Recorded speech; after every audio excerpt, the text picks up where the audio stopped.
periodenya dulu ya tatap muka pada tanggal 25 sampai dengan 31 Januari 2024, jadi baru saja mungkin terpaut sekitar 2 sampai 3 pekan dengan survei indikatornya Mas Burhan. Dengan 8.000 responden, jadi margin of error-nya plus minus hanya 1,1%.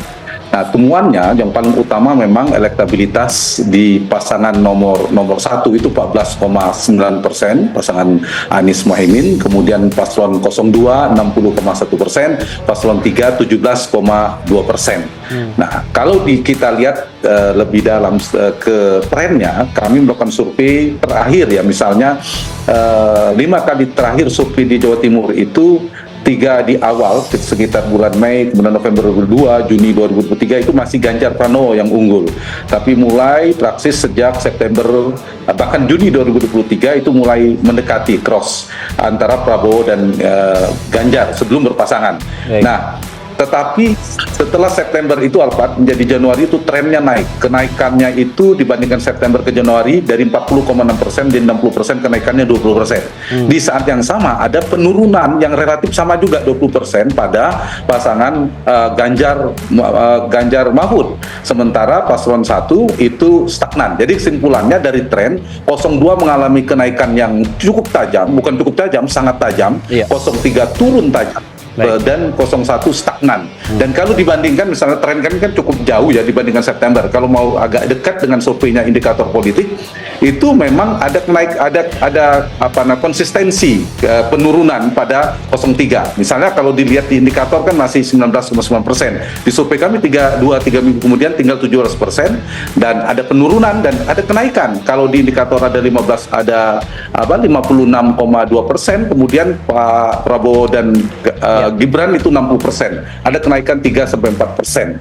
Jadi trennya itu ya, ada kenaikan yang relatif sama dan penurunan yang sama, dan satu stagnan. Apa penyebabnya? Ini paling penting. Saya mengisahkan dalam survei kami tadi, 3 faktor. Faktor Jokowi, migrasi, dan fusi. Faktor Jokowi itu yang menyebabkan, paling tidak kita lihat setelah bulan September, sebelumnya Prabowo di angka 40%, tapi begitu cawapresnya ditetapkan adalah Mas Gibran, dan itu adalah Jokowi Junior, putranya Pak Jokowi, maka ada perubahan yang signifikan.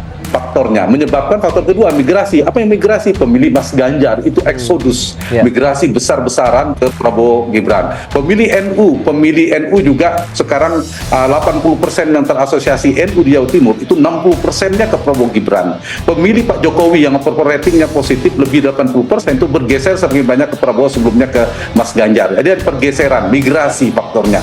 Yang ketiga ini sebagai fusi, penggabungan, akumulasi, istilah kita fusi dalam tanda petik, di mana Jawa Timur ini dulu basisnya Pak Jokowi, ya Pak Jokowi menang, tapi kan tidak mutlak. Ada suara Pak Prabowo juga. Pak Jokowi di angka 60-an, misalnya Pak Prabowo juga kuat. Jadi penggabungan di Jawa Timur ini, basis-basis Pak Prabowo masih terjaga sebagian besar di tapal kuda, sekarang bergabung dengan bergesernya basis-basis PD Perjuangan yang tadinya ke Pak Jokowi.